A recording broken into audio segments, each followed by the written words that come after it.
Hi folks, Colin here from Rockabillys. Today we're going to look at how to get good rockabilly or rock and roll guitar tone. If you're an experienced musician and you've been playing this genre for a long time, this might not be that interesting a video, or you might disagree with what I'm going to say, and if you do, please be respectful in the comments because I know that some people get very emotional about these things.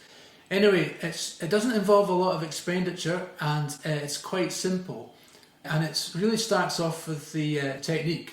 So I'm going to show you that on an acoustic guitar first, just to explain and show that it doesn't require any fancy guitars or anything like that. I'm going to break it down for you now, folks. Let's get rocking.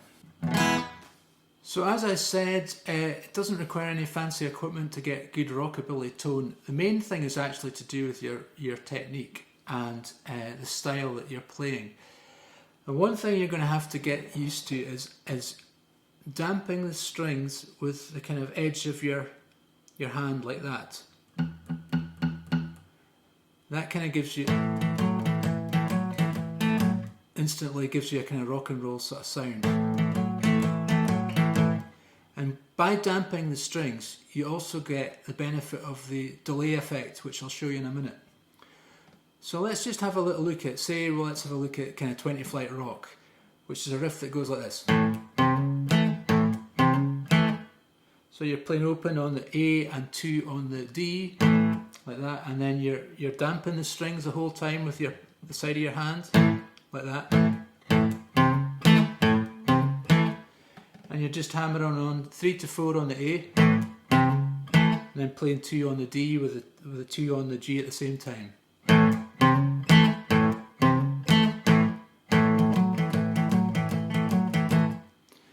So it doesn't require a huge amount of technical ability to do that, but it gives you that kind of authentic rock and roll sound, I think.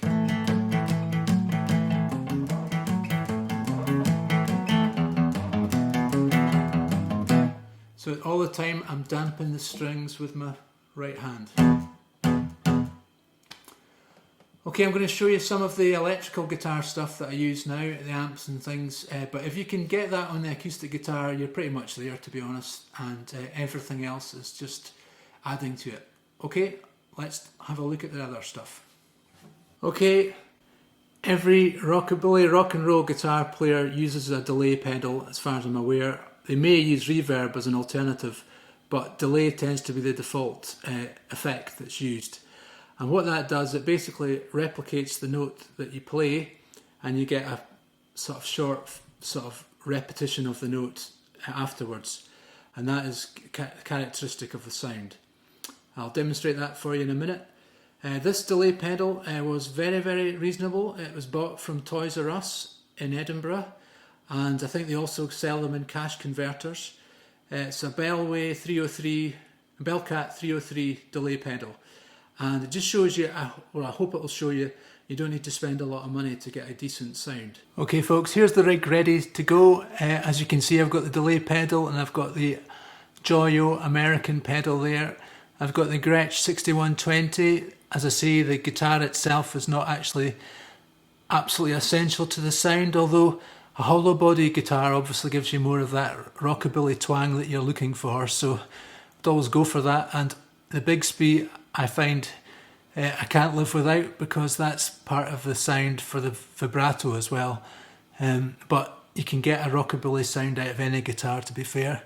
The Blues Cube, that's a Roland Blues Cube, artist model, 80 watts, and it's got a kind of nice vintage sort of sound to it, which is further embellished by the American Joyo pedal, which gives you a lovely vintage rockabilly sound.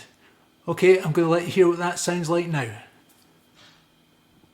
Okay, that's the setup ready to go. Let's have a little listen to what it sounds like. Just playing that Eddie Cochran riff again. Well, I got a girl with a record machine. When it comes to rocking, she's the queen. I love to dance on a Saturday night. All alone I can hold her tight, but she lives on the 20th floor uptown. The elevator's broke broken down. So I walk 1, 2, fly 3, 5, 4, 5, 6, 7, fly, let 5 more. On 12 I'm starting to sag, 15 fall, it's getting a drag.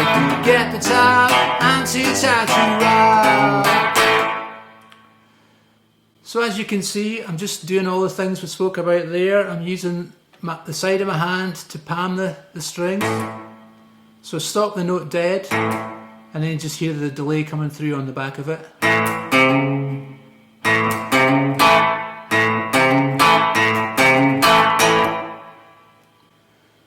I hope you agree that's a decent rockabilly tone.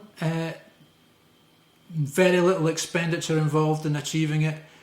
The guitar is contributing to it, but it's not essential, and the only thing I think is a help is having the delay pedal, and given the cost of that delay pedal, I think that anyone can get a rockabilly tone if they've got 20 quid to spare and they can get access to an amplifier. So and you don't even need that, obviously. If you can get an acoustic guitar, that works just as well. Well folks, I hope you found that helpful, and I hope it shows that you don't need to spend a huge amount of money to get a good rockabilly tone.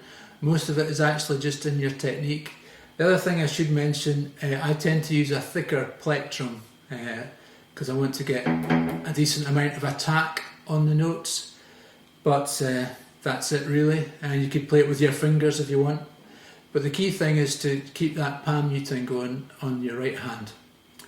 Okay, I hope that's helpful. Give me your thoughts in the comments as always. I appreciate them, and I appreciate you watching, and please subscribe to this channel because that keeps us going, and I say thank you to everybody that's supporting the channel and liking us and subscribing every week. It means a lot. Okay folks, see you next time. Bye.